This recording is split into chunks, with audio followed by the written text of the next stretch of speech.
Okay, cool. And I get some of Kelly's vocal mic in both. Actually, mainly in the main wedge, front wedge. That's good, right there. And just like a little bit to the back wedge, not too much. Hey, yeah, yeah. Ah, yeah. Okay, that's fine. And sweet.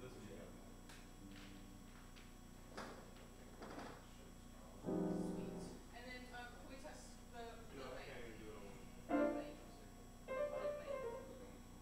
With mic. With mic. With mic. Actually,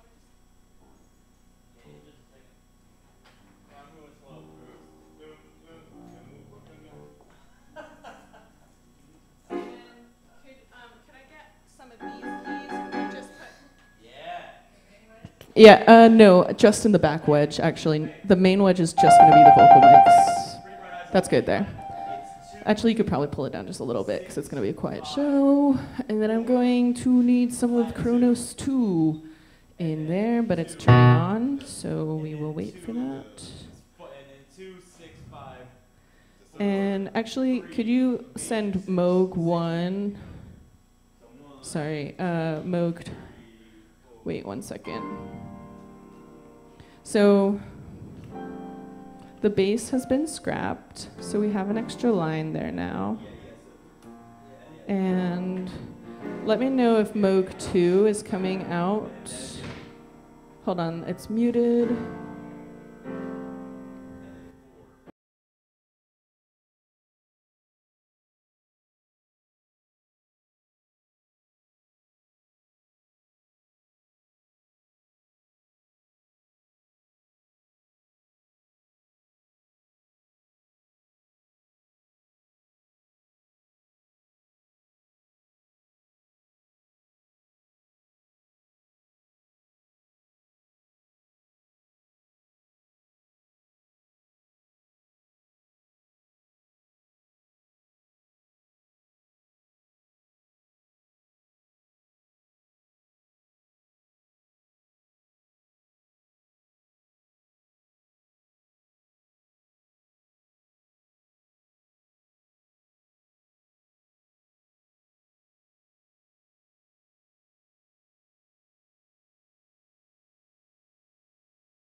way to get down here. They got booked on Fallon, who watched their performance from last night.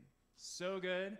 So they zipped here from New York this morning, and so we just need a little extra time to get set up, but it's going to be amazing. So anyways, on behalf of the Scripps College of Communication and the School of New Arts and Studies, I just want to thank you for joining us today. This would not be possible without the help of a lot of people. Scott Titsworth and the Scripps College of Communication, the EW Scripps School of Journalism, the School of Media Arts and Studies, Arts for Ohio, and WOUB Public Media. There are 2 other events after this that I want to make you aware of, 12:30 to 1:30 over in Lasher Learning Center, which is in Schoonover. There'll be a journalism luncheon with Bob, if you want to do some Q&A with him. And then this evening at Stuart's Opera House, Tank and the Bangas will be doing a full set, which is going to be incredible. There are only a few standing room only seats, or not seats, but standing room only admission left, so please don't miss this. It's going to be incredible. If you didn't see, Billboard just released the top artists to see this summer in the festival circuit, and #1 is our guest today. We will leave some time at the end of today's interview for audience questions, so we've got some mics set up for that. Also, one last quick thanks to Andy Walla, Adam Rich, Megan Solstead, and all the students that are helping. Please give them a round of applause.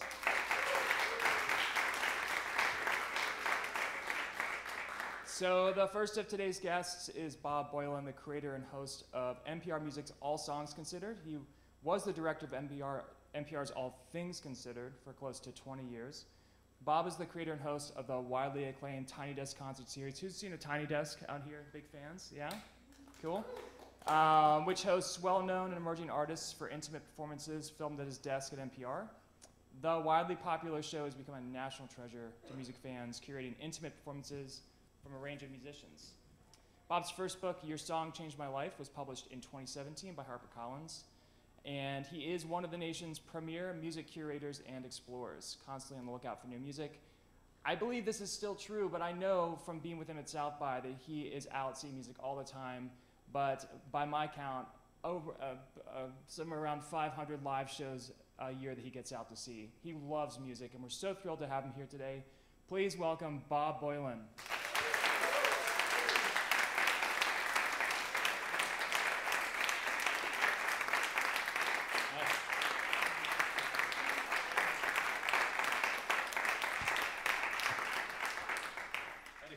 Still recovering from my coffee run. A little sprint.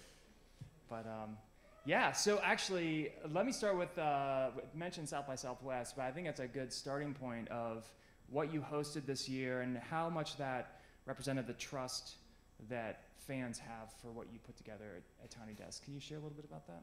So usually NPR does a showcase at South by Southwest, and that showcase is at this place called Stubbs. We opted not to do that this year. We wanted to try different stuff. About 2 weeks before I go to South by, I get a call from James Miner, the head of South by Southwest. He says, "We got this really nice church. Would you like to do a show at a church?" And anybody been to South by Southwest? One of the you know, it's insane, the festival is, and concerts happen everywhere from beauty shops and pet stores to, you know, pizza parlors and music venues. But it's a constant run, and the church shows are always the shows that are the calming, like, oh, I get to sit in a chair. I've been running for 10 hours, and they're often just beautiful moments. And so James offered us this church, the Essential Presbyterian Church, and I had this idea to do something called the Tiny Desk Family Hour. And so my idea was that I would find bands who are coming to South by Southwest who had played the Tiny Desk, so that diagram of people who are doing both those things, and ask them a week and a half before this so-called event was going to happen if they would do a 15-minute set at the church, similar to what they do at the Tiny Desk. And I got 9 bands in 10 days. Don't ever do this. And it was a remarkable 3.5 or 4, I don't remember, 4-hour event that evening. It was astonishing at seeing bands push and play in ways they normally wouldn't do, which is also the whole idea of the Tiny Desk concert.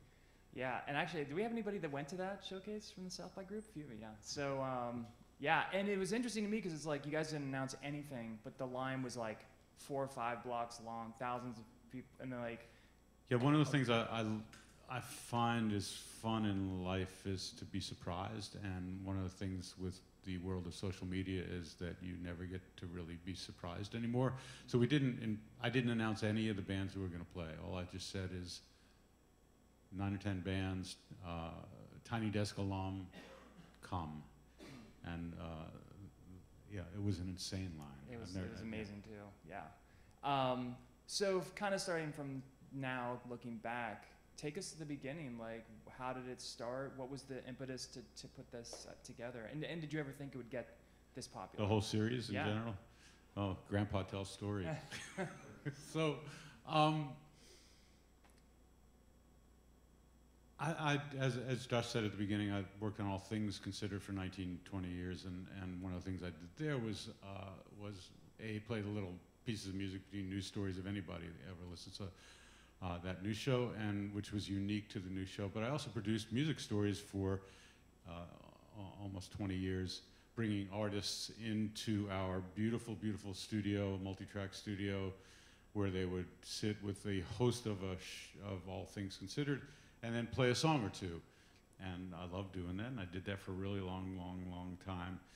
When I left All Things Considered, simply to focus on what is called NPR Music and my show All Songs Considered, I wanted to do something different with bands. And I'm a musician, and a good deal of my friends are artists, and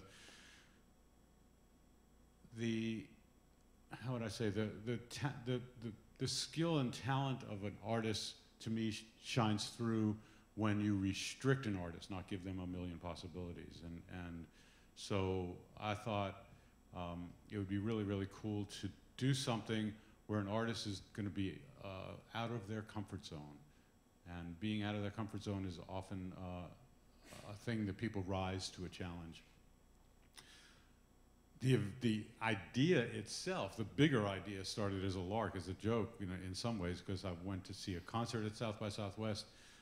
It was March Madness, so basketball season was happening. It was the concert by Laura Gibson, a singer from Portland, who's a quiet singer. It was at a bar where the basketball game was playing very loudly, and so there was a crowd drinking and screaming at the basketball game. And I couldn't hear Laura. My friend and co-worker Stephen Thompson was there, and he couldn't hear her. She came off stage, and we said, I'd love to say I loved it, but I couldn't hear you. And Stephen jokingly said, you ought to just come and play a private concert for us in our office. For the years before I did radio, I made video, produced videos, video producer, also an audio engineer. And so my eyeballs lit up. I thought, oh my God. Yeah, let's do that. So I got a single microphone. When she called a week later, said, I'm coming to DC, and I got out a single microphone and got a couple of cameras that were lying around NPR. We're radio, we don't have to do a lot with video, but we happen to have a couple of cameras. We were just starting to get off the ground in that way, and filmed it and put it online. And if you watch this Laura Gibson thing, which is, today is April 15th, so it's almost exactly 11 years to this day that we posted that video, you'll see Stephen and I introducing Laura and saying, I don't know, this could be the beginning of something or not. I mean, we just didn't really honestly know. But the reaction that came in from people, and NPR comments on NPR's site, which were open back in those days, are often more positive than negative. So I'm happy about that. And the comments were just astonishing. People just loved it. I'm just what is it? Like, okay, I love Laura, but she's an acquired taste in her voice, and it was kind of easy to wind up seeing, hey, you know what, I never really saw anything quite like this. It's completely daytime. She's literally sitting in the chair where I work every day. The shelving in the background is not staged. It is in those days was a shelving of CDs that I needed to listen to yet. These days that shelving's changed, and we can talk about that, but it's still my workspace. I have to move my stuff every time a band comes in. I realized that it was the intimacy that was happening between Laura's playing. There was no reverb or effects or anything. She just sang and played her songs. There was a crowd of people much smaller than this watching Laura, and the office is standing. My intern was, 2 feet from where Laura was. So no lighting, nothing. And it was awesome. Yeah. So what was the turning point where you were like, this is becoming somewhat of a phenomenon and people are really catching on to it? It was a steady growth. I mean, our next thing, Vic Chestnut was in town. May he rest in peace. And Vic came and did one. Amplified what we were doing in many ways, and then got people looking back and watching others. So how many of you guys produce now? What is the total? We've roughly had about 850 concerts at my desk, so it's a lot. Amazing. Yeah, no, it is. We do roughly 2 or 3 a week. Yeah, so walk us through a little bit about that process. Sure. Like, how do you screen people to come in when you're booking? What does that look like? So for the first, maybe 5 or 6 years, I was basically booking almost all of them, and I would look at a calendar and see who's coming to town, see who I was passionate about, who was coming to town, I should say, and then talk to publicists, have publicists ask band. Usually publicist was like, yes, they'll be there before they ask band. And so I send a note out that basically says, confirming, come arrive at 12. We don't amplify the singer's voice, which is the first of the many challenges we throw at the artist. To not amplify the voice to an artist says to the artist, I have to do an arrangement of these songs that I always do in ways that I'm not used to doing them. So it doesn't mean they can't bring an electric guitar and they can't bring electric keyboards and horns and all that stuff, but they have to play dynamically in ways that we can understand the words. And so, ask me more questions so I can, what I'm not getting at so yet. like so that's the limitation, but when you get those people, like how many do you plan for a year? Do you solicit feedback from other people on your staff or ideas? So yeah, the first handful of years, or half of the time, I did most of the booking myself, and then the staff started getting much more interested in wanting to bring in artists they like, because I have my limited tastes. And so I set a rule in the office, and the rule is pretty simple. It's you are welcome to invite anybody you want, but you have to be passionate about the artist. And that really helps us bring in artists that like, oh yeah, I kind of like them. No, not that artist. I want the artist that you like, really love, that means something to you in your life. And so that's the filter. And so now, during the course of the week, someone will say, hey, this person's coming, that person's coming. And so I'm usually, once they let me know that they really care, I'll watch a video or two. Sometimes I'll just trust. And then they'll go about inviting the band. Can you give us an example of somebody that may have been notable that wasn't really on your radar, that an intern was passionate about, that advocated for? Yeah, sure. So there's a group called Lekele 47. Does anyone know them? So I knew zero. Rodney Carmichael is our hip-hop writer, said, you really need to see these people. And look, hip-hop's not my main music, or it's probably, way down there compared to the rest of the population of the world, but that's just, I love what I love, and I don't try to love anything that doesn't strike me or talk to me. And so I watched this, and I thought, this is beautiful. Her poetry was extraordinary. The band of musicians, which was sort of kind of I'm going to just call them a jazz band just for category's sake, but they sort of play all sorts of broken beats and things. They were extraordinary, and he brought them, and when they played, I was so knocked out. And they were the closing act at our Tiny Desk Family Hour in Austin. Yeah, it's awesome. So, but outside of that, you also do this contest as well, and you're in the what is this, the 5th year, 6th year? So let's see, 15, 16, 17, 18, 19. It's our 5th year.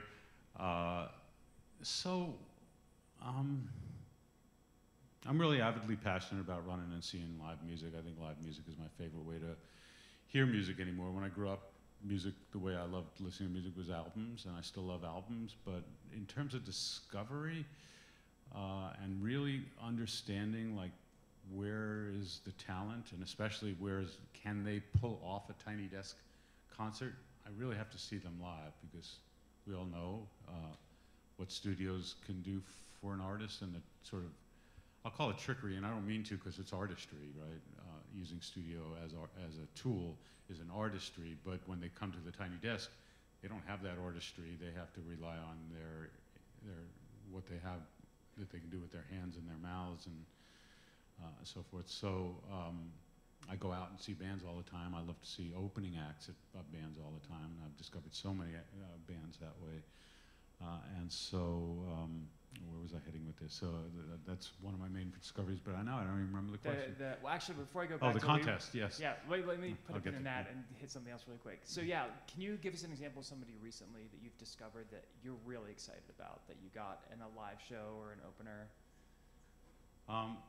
I'll just say Lucy Dacus right now, because that was like the biggest surprise for me. It's now a few years on since people know Lucy's music, Lucy Dacus. Yeah. So she was opening for Julian Baker. It was her it was Lucy Dacus's first show outside her home in Richmond. I live in Washington. It's not a huge distance there, but she'd never played outside her own hometown. And she opened her mouth and started singing. I went, whoa. And went right up to her at the end of her very first show outside our very own first city and said, could you please play a Tiny Desk concert? And those things change as the Tiny Desk series has grown. It changes the trajectory, as you'll know with this band that you're going to see today. It changes the trajectory of who they are. Yeah. So the Tiny Desk submission, how does that process work for like the contest? So just in terms of going back to like connecting, going to see live acts with the contest, is that in this day and age, I mean, I've had my own music studio, and I call it a music studio, but my own way of making music in my home since the late 80s, but certainly since the advent of the last dozen years or so, so many people make music in the privacy of their own bedrooms and living rooms and basements. I wanted to hear what people are up to. People like the Lucy Dacuses of the world who will play in Richmond, but I'll never see them because I'm not going to go to Richmond. I'm not going to go to the other 1,000 cities that are around the country. So just was have a band submit an original song behind a desk of their choice. The desk being the theme, but it also helps us know that they did that video for our contest because there's a desk in it. And then we watch. We get 5,000, 7,000 submissions. And there's any musicians here? Anybody? Awesome. Anybody submitting to the contest? What? Oh, good. Did you do it yet, or are you waiting till Sunday? Fantastic. Tell me the name. Thank you. Awesome. Say again. Oh, good. Okay, you got a voter down here. So yeah, so with the contest, then share a little bit about this artist and how that submission happened. So we did the first year was the winner of that Tiny Desk contest was fantastic, Negrito, and he's now won 2 Grammy Awards and he's traveled the world. The second one was Galen Lee. She and her husband sold their house and have been traveling the world. And then the third one, Stank of the Bangas. The way it works is that, first off, because we get so many submissions, it's not physically possible for me to watch all of them, is that we have a team of folks who screen everything, and I give them sort of instructions about the sorts of things I want to see. First, they check for eligibility, make sure that people are, like it used to be 21 and over, now it's 18, but when we had an alcohol company sponsoring us, it had to be 21. Now we can do 18 because we have a microphone company sponsoring us. Anyway, so make sure they're eligible, make sure there's a desk in the video, make sure it's an original song, and then I tell them, look, here's what I'm looking for. I'm looking for an artist that is doing something that feels really original and really different and really striking, and that you meaning the people who are looking through them, you've seen Tiny Desk, like imagine them here. Does that work? Is that going to be riveting and amazing? And of the many submissions that I got to look, I watched, I think that year probably watched, 1,500 videos. It's just jaw-dropping to see the tank and the Bangas. I mean, I'd not seen anything like it.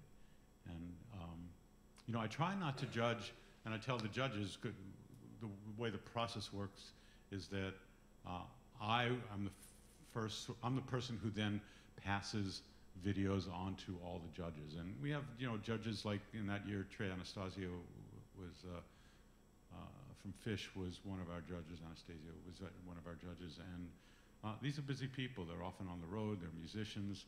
Some are people who work at our stations and so forth, and they're not gonna watch 1,500 videos. It's just not possible. So I generally go through and pick 100 or so and pass those to our judges and don't say anything. Other than I tell them, this isn't about the kind of music you like. I don't care if you don't like, bluegrass. If there's a bluegrass musician, just judge them for their talent and their uniqueness and so forth. And so we try to cast it as best people can, because we're people. Put aside individual loves and just judge it on the fact that of sheer talent. And that was certainly true for me for Tank, and unanimously for all of our judges when they watched this video. Yeah, what was the feedback like you got from everyone? Well, we're in one of those wonderful open offices where, there's no doors and stuff. We're all just sitting at desks all around. So from my desk, I can view, the 14 other desks. And when someone sees an incredible tiny desk contest video, someone would say, "Hey, come on over here," and we'd all gather around the desk and we'd all look. And that was certainly one of them that we looked at. Hobo Johnson was one last year that we, all would gather around to look at. And so it's fun when that happens, when you really just see something that just stops you. Well, I think we have their submission video here. I'd love to see that thing again. Yeah, so maybe we can bring the lights down a little bit and bring that up. I'm going to get out of the way. So Yeah. take this microphone out of the way. Is that okay, or is it in the way? I can't tell. It's fine where it is? I'll bring it back.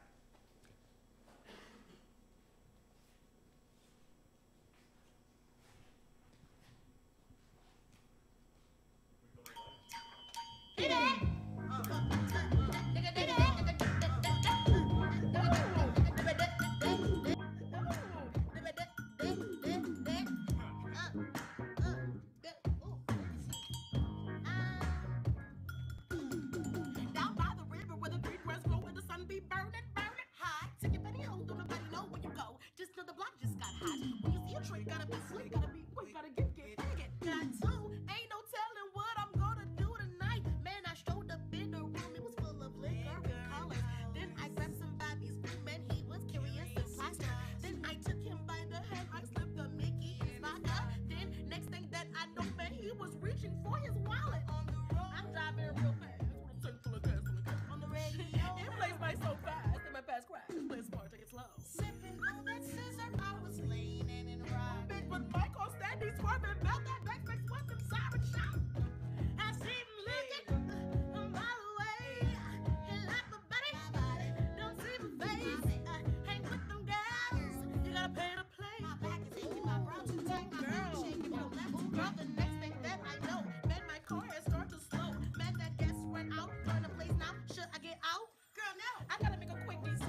with money real quick, real quick. Gotta make money real quick, with money. Gotta make that money real quick, real quick. Gotta make that money real quick, real quick. Gotta make that money real quick, real quick. Quick money. Quick money. Quick money.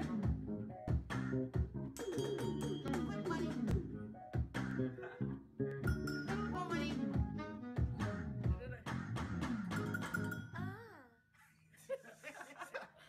Lunchtime.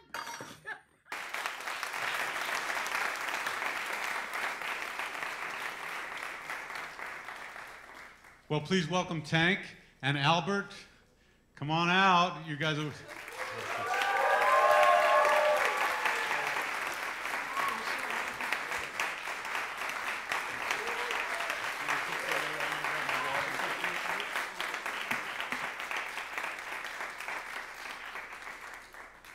have microphones? Is there one mic for the two of them? Is that what we're doing? Yeah, thanks. Wow. Were you able to see what just happened on the screen there? Yes, I did. That was us. It's the first time I've seen you in long pants since that video, by the way. And Me today too. is, right? Me too. What's up with that? It's cold in New York. Yeah. So I guess the people out here, raise your hand again, musicians, right? So we got a lot of people who are musicians. Nice. So, and some are people who are in the recording world, yes? And some are journalists. So just to get an idea of who's out here, so we're speaking to them. I guess the first thing would be, like, I know life's changed since that, just like about that much. You kept saying that it would. We met Bob, and Bob kept saying we were, after we won Tiny Desk, we went on a Tiny Desk tour, and every day Bob would say, "Your life's about to change," and I would say, "Okay."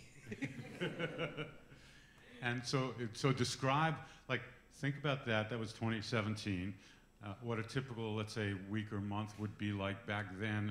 And then, look, these folks came, they woke up 3 in the morning to get on a plane to be here because at the last minute they got to be on Fallon last night. What? That's the change right there. Yeah. Jimmy Fallon last night. That's the change. So let's just talk about a typical sort of month then and a typical month now to give people an idea what it means to be in the world making music for lots of people. I mean, we played a lot. Like before Tiny Desk, we were playing all the time, and we toured all the time. We went out in the van. Sometimes we'd drive 16 hours one way somewhere, Wow. and then play, and then drive 16 hours back because people had to go to jobs and school and stuff. So you were all most of you had daytime things The at boy, some we point? would literally have a gig on Saturday, and we would be in New York or something, and drive all the way back to New Orleans just so that the guys could go to church on Sundays. And it was more of spot dates sometimes. Like you would be going Monday, Tuesday, Wednesday, and then you'll come back and be like, I just came from off tour. You're like for 3 days. So it was more like that. And making audience-wise and money-wise, describe that back then. We would probably split up, $50. How many- you walk away with by the time I got $50. there, it was pretty good. And- $50, man. 100? What? What? Get out of here. That's crazy. Get out! Yeah, that's amazing. $100. $100. That's a lot of rice. And this I used to eat rice all the time. I had a Noodles. pressure cooker, and I would put in rice, chicken bouillon, and some salt and some butter. And then I ate a lot of rice. Write in that recipe 2016. down. Yeah, that'll sustain. Some of you. you're gonna need it. No, don't do that. Take a multivitamin. I was very malnourished. Oh God. And what were the audiences like when you would do these one-off shows? People, I mean, you were opening, I assume, for people, no? The amazing thing is the audience always was cool. Yeah. Oh man, even when we was we did one tour in the dead of winter, and they were probably 5 to 10 people at every show, but those 3 to 5, 10 people knew the song.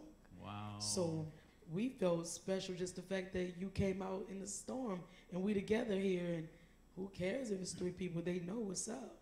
That's really important to know when you're out there starting to make music. Just connect with someone, on a given night. That's the start of it. Oh yeah, it was the band's motto because the band's been around since what 2011. Mm-hmm. Yeah, It's about from my understanding, it's about 2011, and it's 2019 now. You joined when? And I joined in 2014. Yeah. So, but by the time I got there, you know, it was already, everybody had this motto of like, you know, 1 or 1 million, you know. You know, we're going to give our all, we're going to give our best, regardless of who's in this room, because, you know, it's rehearsal.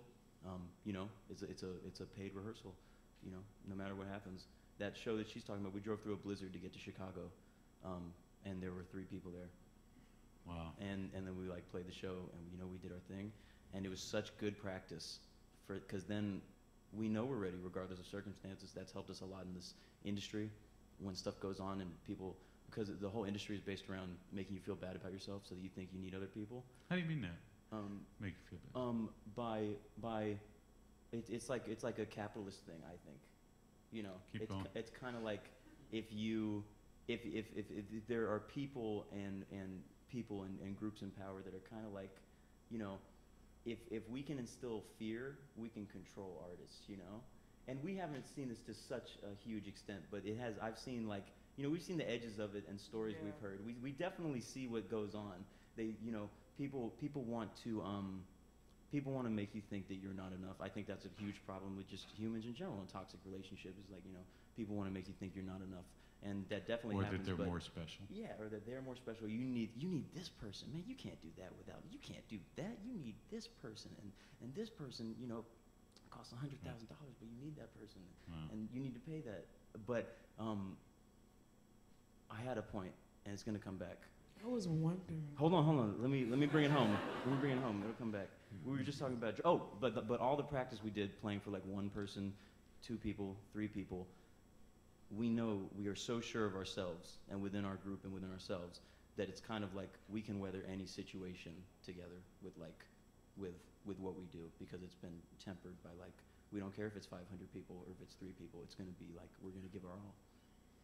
And I mean, one of the astonishing things that struck me in that early video, and we'll move forward, but it was just that interaction, that interplay between all of you. You just don't see that much. Often it's somebody is the leader of the band, and then the other people are just backing them. And even though your band is billed as Tank and the Bangas, it is a family playing together on that stage. And in that classroom, you literally, what would be the word, where'd that classroom come from? I forget, you walked into an art class. I used to teach poetry in certain classrooms, and that was actually a painter in the community, his classroom. I knew his classroom would be perfect because since he's a painter, he has big, long desks, small desks, all type of desks, but tiny desks. You know? So, I was like, oh, this is going to be a perfect classroom. It's going to be, everybody's going to feel on it. It's going to be cool. You can actually see him in the background. I think his name is Charlie V. Was he off on the right hand? Yeah, he's over there. Now, but yeah. And before the storm in New Orleans, he used to host the biggest open mic there. So, you know, if you weren't cool if you couldn't get on the mic with Charlie V. Wow. You know, so years later, for me to actually be in his classroom doing something like this, it really meant the world. And we only did it 2 times, really. 1.5. The first one, because the first one got interrupted. Yeah, by the school bell, because we're at the school. And then we did it again, and somebody recorded it on their iPhone. And we said, this looks much better than just clear. You could get everybody, you know, if it's just standing straight, then you just get a straight view. Right. But this guy was, you know, all in everybody's face, showing our true family interaction. It was like, oh, I said, let's just submit it with an iPhone video. Like, yeah. And last day. You and everybody else. And that's the important thing about the contest. We're not judging on the quality of the video or quality of the audio, because that's not important. When you come to the desk, we'll take care of the video and the audio. So that's the focus, is the talent. I want to follow up with something that you were talking about, Albert, just about the business and so forth. You have just finished making a record, and comes out May 3rd. May 3rd. And so, I know you were all probably pretty hesitant in signing big label. Am I right about that? Or we were hesitant. Yeah. So, can you walk folks through the fears of signing with a label? Why be scared? And then you did it. what happened, and then I'd like to talk about making the record, because you've made records before, and when you're doing it with a big label and there's a lot of money, there's probably a lot of hands telling you what to do. So let's first just talk about what your fears were about a big label and how it's going. Is that something you can tackle? What were you most scared about? Scaredy cat? Can't do too many parries in this conversation. I was, you know, I think you think like, oh, am I going to be able to do, you know, are we going to be able to do what we want to do? You know, that's the main fear. Like, are we going to be able to do what we want to do? If we want to have an intro, if we want to have an outro, if we want to have a 9-minute long song, are we going to be able to do that? And the answer is kind of, you know, but it's like, but yeah, but you have to, and because it's been a good experience. Yeah, you gotta know yourself. You gotta be like, we like chords, man. We like harmony and intros and stuff. Our first Tiny Desk contest, when it was Fantastic Negrito, and when he, long ago in the 90s, he had signed a contract with Interscope. And he was on a major label. I didn't know any of that when he submitted his video, but he was an unsigned artist when he submitted, so he was legit. But he tells these nightmare stories of he's black, and you got to make music that's going to appeal to black people. And it's like, I just make music, and stop pigeonholing me, and stop telling me how I'm going to make my music and how I'm going to market my music. I'm just going to make this thing. And it was a battle, and they basically marketed him and made him make music that wasn't in his soul, and it flopped, P.S. And so I guess his fear, he lived through that fear, and it's a well-founded fear.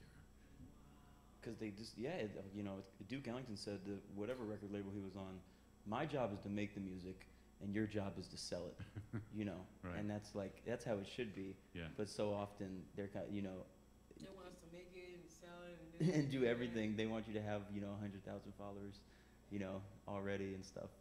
The difference between the artists of before and the artists today, they want you to come already ready, and then they want to take the credit for your readiness.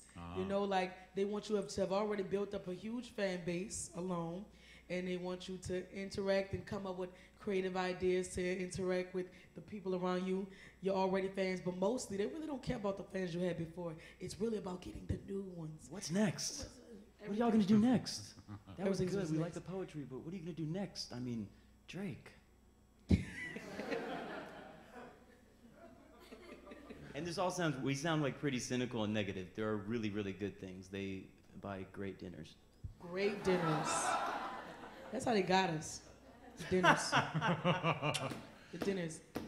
So walk me through the recording process. I mean, that is the ultimate control. You walk into a studio, and often you're working with people you don't know, oftentimes, and so how do you make the music that you want to make and get it represented in a right way? How'd you do that? Because I've listened to a whole bunch of the songs now, and it really sounds like you, and it sounds really awesome.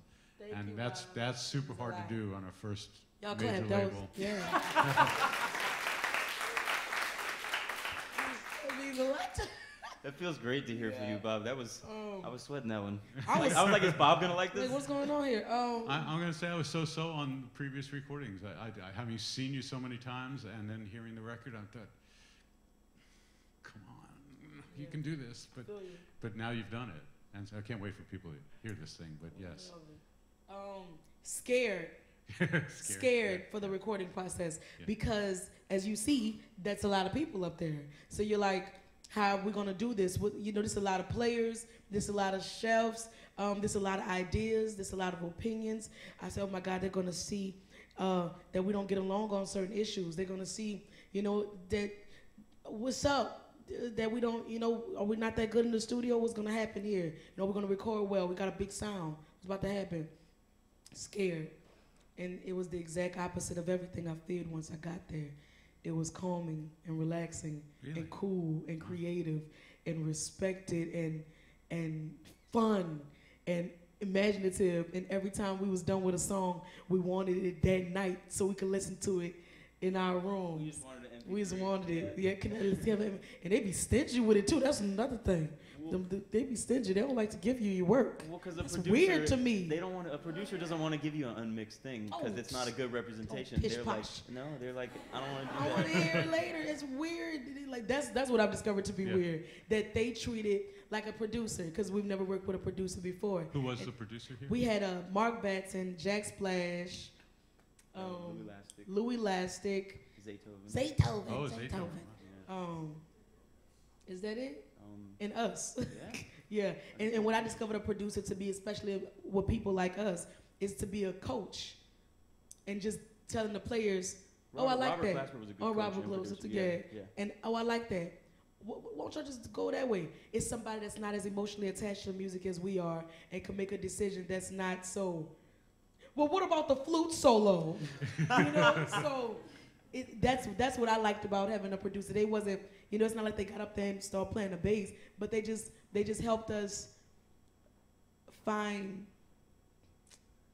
just more confidence in And push you a yourself. little Yeah, bit. just do your thing. Yeah. And I'll help, you know, where I'm needed at. That's what it felt like with a producer. But they don't like to give you your stuff right afterwards. That's what I discovered too. And I thought that was weird. A producer's like a really good coach. You know, Derek Jeter had a batting coach, you know? Like, everybody needs that. We worked with this guy named Jack Splash, who's an incredible producer, and he would, like, one of the songs, Hot Air Balloons, was just like, you had the melody, you had the hook, and then we knew how the hook would go, but then she, like, just did it. We just played in one take, and then Jack Splash sat there for about 20 or 30 minutes and rearranged the audio into a structure, and because he had the vision and the knowledge of Pro Tools and was just like a wizard and put it together, and then he massaged it and made the transition smooth, and, you know, crossfaded where he needed to crossfade, and made everything like super smooth, and they were like, whoa, this is like, and we added little parts, and then he worked with it for many weeks afterwards, and, you know, really dressed up the pony. And then we eventually got back like this thing that we were like, oh my God, Tank was playing out this little round speaker that our manager Tavia has, and we were like, this sounds like a song on an album, and we were just playing it in Bean's kitchen. And he never took off his glasses. Yeah, Jack doesn't take off his glasses. Sunglasses. Oh, sunglasses. I've never seen his eyes. We did a couple of songs together. So, that goes to show you the industry. No, Jack's one of the good ones. He's great. I never saw his eyes. Well, how about if we play a song or two? I assume they're going to be new songs. You can do. What are you going to do? Yeah. Whoa. All right, great. And then questions. Think about what you want to know. Awesome. Great. Give us a minute. Thank you. Thank you. Wow, now. Bangers assemble. I thought that was going to work.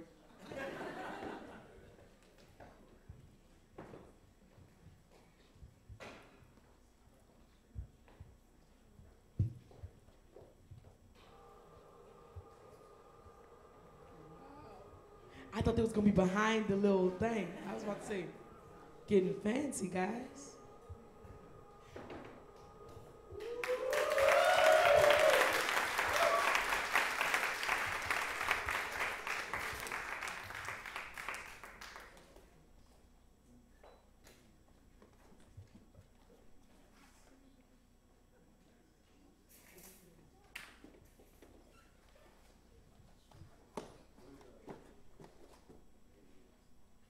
This is not the proper mic stand for this very fat mic, so if it falls, act like you didn't.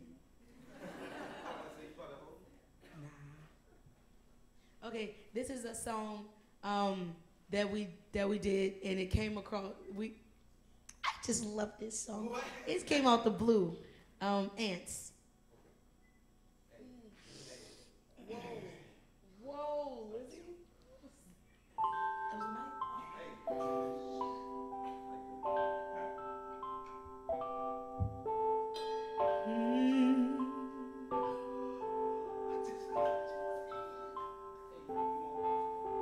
Where do the ants go?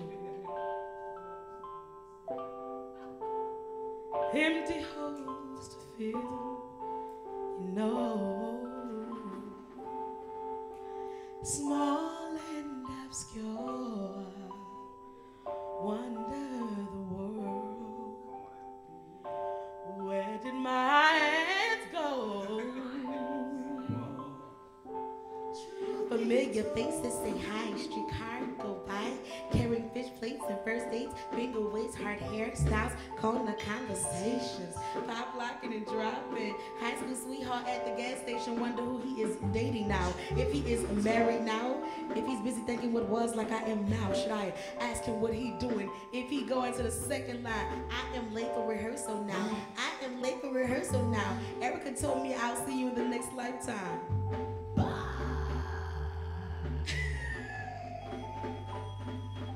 Hello.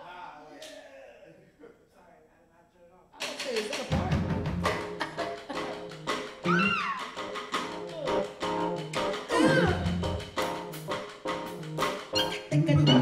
Let's go! Y'all clap your hands with it though. Yeah! Yeah! Do it. Is there a song shaker in the building? Is there a song shaker in the building? Oh!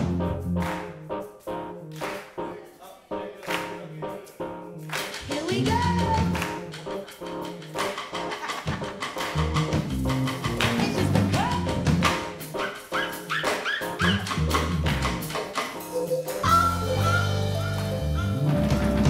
double dutch and free lunch. Me house and sweet ones. Dudes that like me, girls that dodge me. The boys wanna fight me, cause like Kimmy, I'm dark and pretty. Confident and sedate like Whitney. Yeah, down to earth like Freddie. I'm down to ride no Billy. At home it was Kool-Aid packs and Disney. Listen to Wire in one Saturday morning on the weekends. Never had a pair of Jordans, I don't want them. My jump shot on these sneakers more costly than I can afford them. Rice Krispie treats and noodles, home alone, Macaulay Culkin. Sometimes I need more space than stars can give me. most guys think God provides me a TV, so I won't get lonely.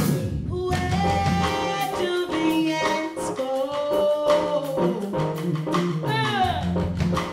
Why do they run away? Leave me alone now. Okay, I will. Why can't I make you stay? It's just I got a junk for a book set. A girl that talk about me in third period. Today was still made for me. Reruns the market waiting on me. My cake for me, my cake for me. Ain't you scared me? Actually make me jealous. Sherilyn's My mine. best friend, Brian, my boyfriend. Gay is his father. But his love letters be sweeter than snowballs in the east and freezing street. All wrapped in one love letter. In a warm sweater in December. I'm better, man. Whatever. Whatever. Where do the ants go? I heard that. Why do they run away? Oh, leave me alone now. Okay, I will. Why can't I make you stay? I'm prettier than Sunday. On Mondays I be tripping. My mama want me to wash the dishes while she makes my little brother lazy and distant. I'm moving at 19. Fast forward 10 years later, it's the same new scene. And I'm complaining, catch a bus like it's a brand new thing. I want everything or anything. Thrift clothes in a basket or a honey truck. My life is fun, it's not like this with a cup. Just my luck, I get up. Famous and black, rolling a blunt, turned down while everyone is busy, turn it up. Hey, everyone is busy, turn it up. Hey, y'all make some noise. Turn up. Where do the ants go? Why do they run away? Leave me. I know, I know. Why can't I make you stay?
do another one now? Right now? Another. All right, right now.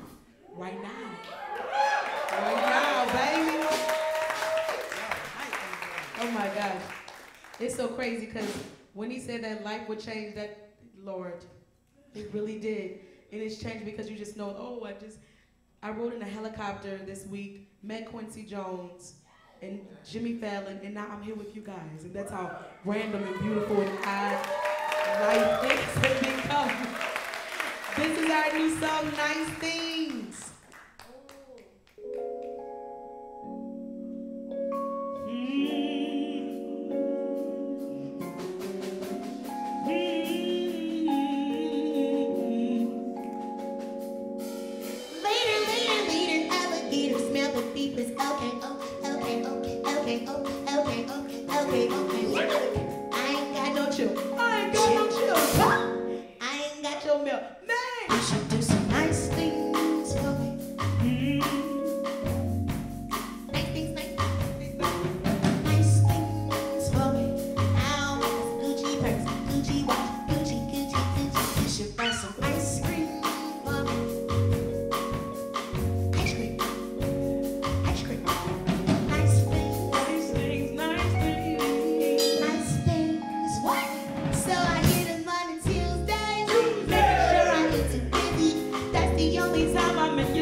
It's the weekend. I already planned my weekend. Hit up your friends, text my ex-boyfriend.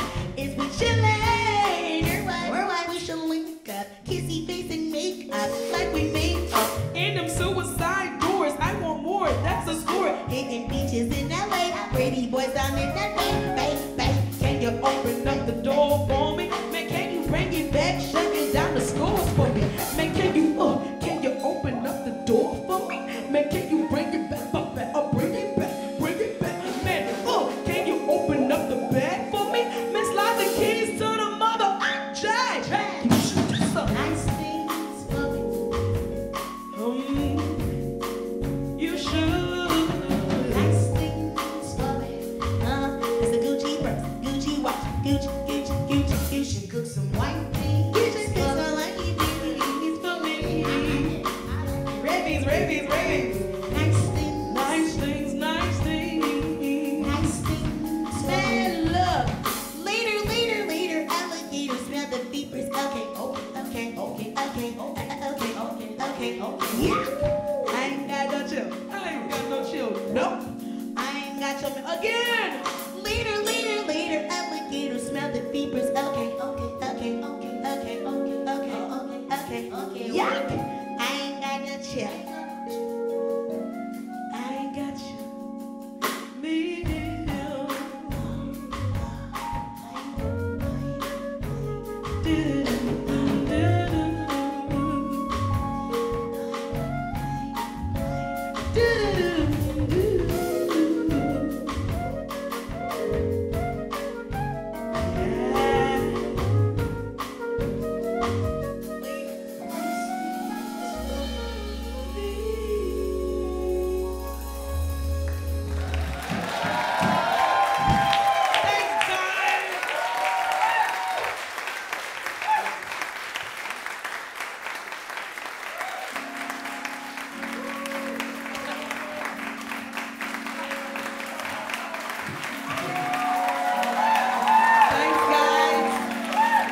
We're taking the Bangas.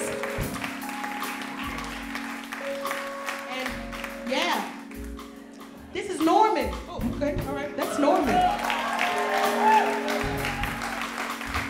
Elmer, Joshua, Angelica Jelly, Meryl, Tank,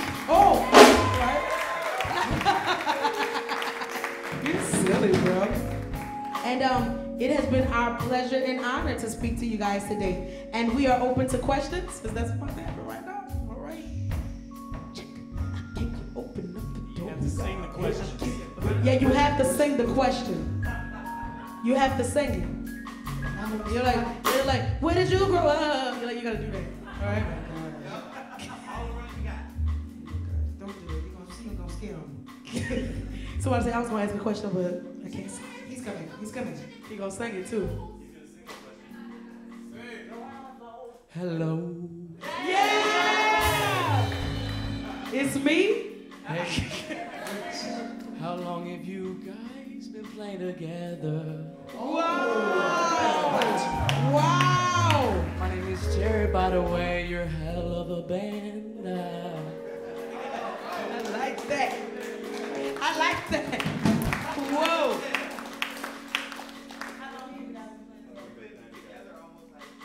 Almost 8 years. You're supposed to sing it back. You're supposed to sing it back. That wasn't the agreement. It's been almost 8 years. It shows, I ain't singing it it back. shows. I like you, man. It shows, it shows. Oh! Damn, that's a good idea, bro. Love that. Thank you. Whoa! Dang. That made me feel special. What's your name? Who else gonna do it next? Who gonna do it next? What's your name? Jared. Come on, Jerry. I like it, Jared. That was hot, Jared. Hello. This is a long question, so I'm not gonna sing the whole thing. But I saw you guys back in 2017 at Bonnaroo, and it was like one of the shows that my sister and I like distinctly remembered from the festival. Like after we left, we were like, man, like Tank and the Bangas, like we just distinctly remembered like dancing, just having like that was one of our favorite shows. Do you guys remember performing at Bonnaroo? And, like, Yes, like for what'd sure. you think? Were you one of the people that was like laying on the grass? I was dancing the And whole then you time. got up? Okay. I was up the whole time. I'll take that. Bonnaroo was like with Chance and everybody too, right? Yeah. Oh man, the jam session with what? Yeah. That was and you've always wanted to do Bonnaroo, right? Yeah. Yeah, we loved Bonnaroo. There's at least like your top 5 like favorite festivals that you'll never forget, the way the people were and the way that the staff treated you. Like you'll never forget that, and of course the food. Yeah. Coachella does have the best catering. Yeah. Tis true. That's on the list. Yeah. Great festival. Yeah. Because we loved you guys. It was like our favorite show. We were like, man, we just had the best time. Thank you. Say that again. Bonnaroo? What? Me? What were you saying just now? What's the last We line? were saying that was like our favorite show. Like we just had the best time. That's We just had the best time there. So great. Thank you so much. I love you guys so much.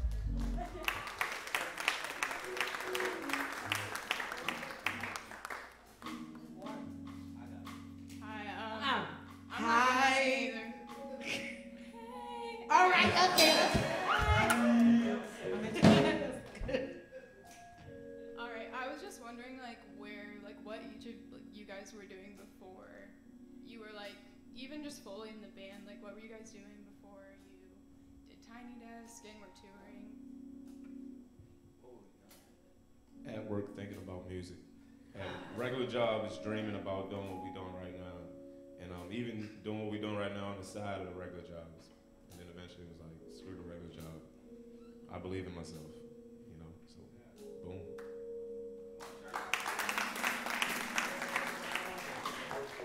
I was a student.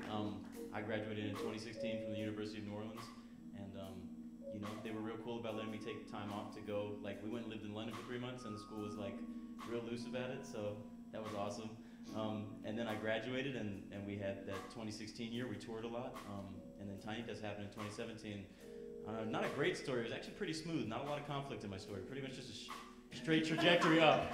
Pretty good, yeah. What's Giddy? How y'all doing? What was I doing? Yeah, thank you.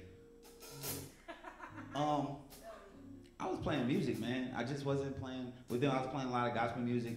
You know what I mean? I was on the church side a lot. I was going to school and trying to be a musician. I'm going to school for business marketing, yo. It's like something totally outside of music or anything like that. But I wanted to find something that I could like put with the music. I wanted to learn how to market myself musically. You know what I'm saying? Like I wanted to find a way to put both of them together so I'm not wasting my money. You know what I mean? Because for the better half of like 5 or 6 years, I was like going to school for almost anything like education, and it's not bad stuff, it's just, it wasn't me, you know what I mean? I wanted to be a lawyer at one point. It was just like I was being a kid in college, you know what I mean? Almost a professional student. It was like, and at the end of the day, the back of my head, I always just wanted to play music. This is all I ever wanted to do, so it was like, man, I gotta find some way to not waste this money. So I had like one more semester of college, and they was like looking at me like, dude, are you really going back and forth? It was like midnight, and I'd be leaving rehearsal and going like an hour away so I could get up in time for school at 8 in the morning. It was like wild.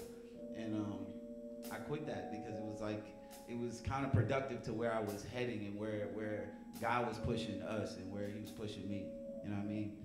Ended up doing this with them full time, like heavily. Love it. Yeah.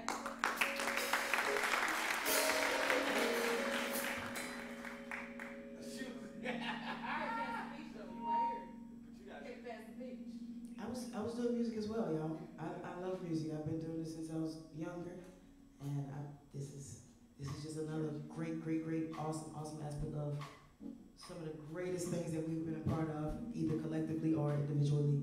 This is just something that's ain't nothing like it, y'all. And I ain't just saying that because I'm a part of it. I'm just like, I've been a part of a lot of different bands, and this one is like something seriously special. So I was doing music, but I don't think it was this special, you know? No. Special. Thank you. Oh, I got it. Oh, you gonna play? Come on, I'm gonna follow you. So I'll stand in the front there. Oh, wow. So, yeah, before this, I was working at a hotel, a theme park, and also I was in school at Tulane University for architectural engineering. What happened to the song I wanted to sing? But yeah, music, of course, changed all that. I dropped out of school. Don't do that. And because we was traveling a lot and I didn't have time to manage school and work and all that. So I quit everything else, focused on music, and now I'm here. So. Amen.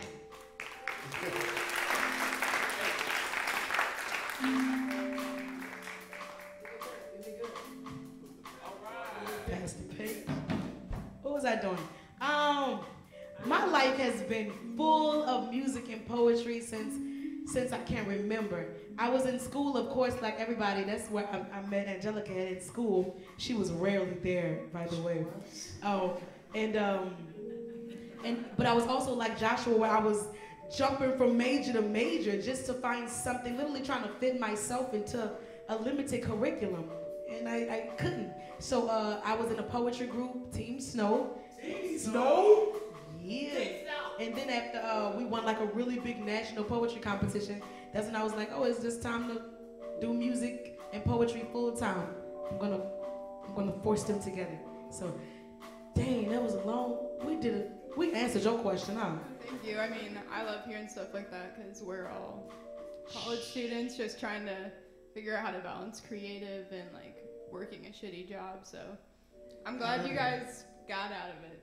Thank you. But you can too. But if that ain't for you, stay here. Yeah. We got a question right there. Hi, hello, nice to meet you.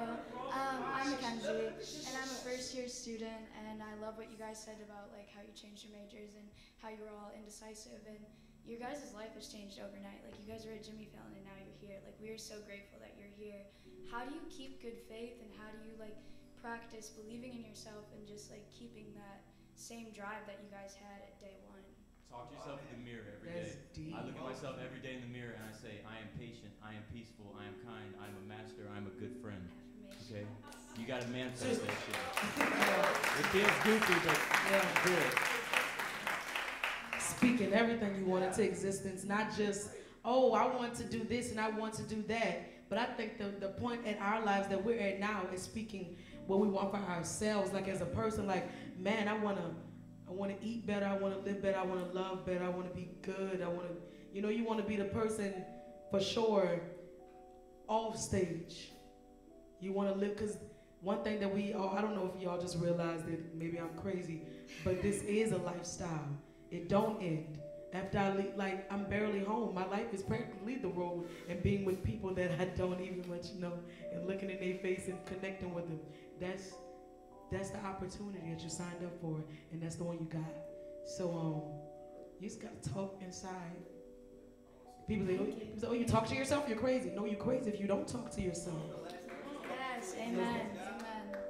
I also wanted to add, too, just wake up and realize you got a purpose, you got something important to offer the world, and your job or whatever you are obligated to is more than likely holding you back from it. It's just what it is, and you got to say, okay, my purpose and what I have for the world is more important than anything else that I've put in front of it. You know, you're alive for whatever you got in you to get out, because it's for everybody else. Your job is just for you and your bills, you know, and if you got an obligation, you know, it's probably fear-based if it's making you work and ignore your purpose. So screw fear, focus on what you know you got, what's special, that other people can benefit from, and push that. Don't even worry about money too much, because God take care of that part. Yeah, right. It's facts. Yeah. And don't ever think that someone next to you is more special than you or more important than you. You are special. Everybody in this entire room is special. And you're unique. You don't have to go and sing and paint to be special. You're here. You're special. There's no one like you. That's your power. There's no one like you. There's no one like you. That's your power in itself. Just alone with that, you're as unique as your fingerprint. There's nothing like you on this earth, and that's your power. Know that. And believe in that. Believe in that force. Okay? Believe in that. Thank you. Thank you. Got it. Don't forget to sing that hello. Don't forget. Hello. All right now. Hello. I was just wondering, how do you guys go about writing a song? Does it start with a beat? Does it start with a poem? What's the process? All of the above. Yeah, all of the above. That's a song. That's a song.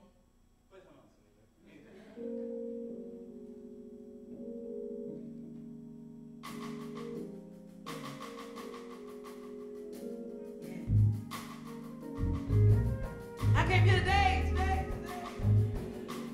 Let all you beautiful people know. It's good. It's good. It's good. It's good. It's good. It's good. It's good. It's good. It's good. It's alright. It's alright. It's alright. Man, that's tight. That's tight. It's good. It's good.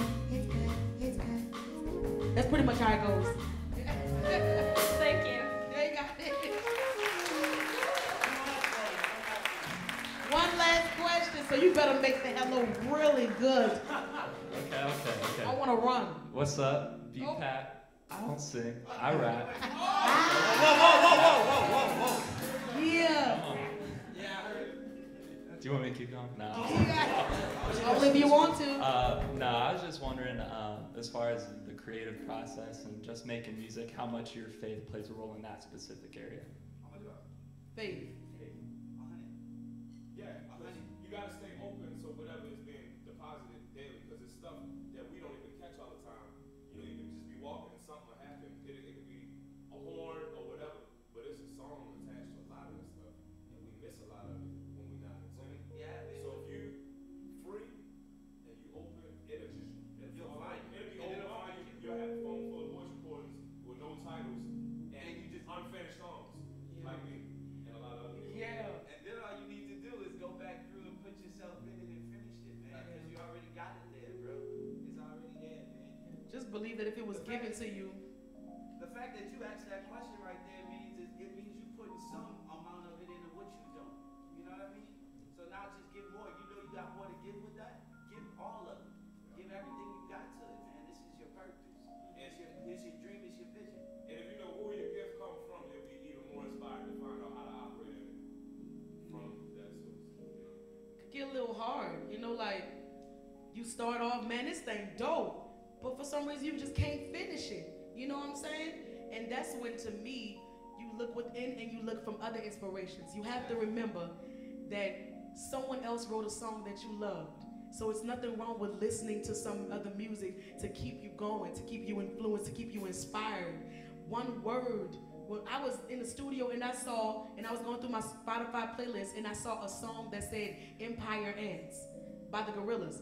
And then I wrote ants because it had the word ants in it. Don't be afraid to remember that there's other humans here to inspire you to continue going. And that's the faith right there. You're going to finish it because you started the race. Just got to finish it. And look other places for inspirations if you get stuck. Because that's what people are here for. That's why we're here for you today. To inspire you to keep going. Don't quit. Don't quit. Everybody steal way more. What? Steal way more stuff. This is the second time saying that. He's getting weird. He's getting weird. I'm so serious. Yeah, watch you get sued, crazy boy. Not like that. Don't steal it like that, but if you change a note, it's yours. I'm serious, actually. Thank you, guys. You got it. I don't know him.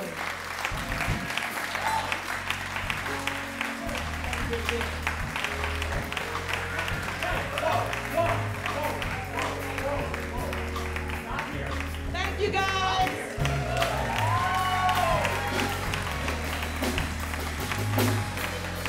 It's good, it's good, it's good, it's good, it's good, it's good, it's good. It's alright, it's alright, it's alright, it's alright, it's alright, it's alright, it's alright, man. It's good, it's good, it's good, it's good, it's good, it's good, it's good. Yeah, it's alright, it's alright, it's alright, it's alright. Our album is coming out May 3rd. Go listen to it when it comes out. Buy it, support us, share it, sing one of the songs, and send us a video. I'm really excited about stuff like that. Bye, you guys.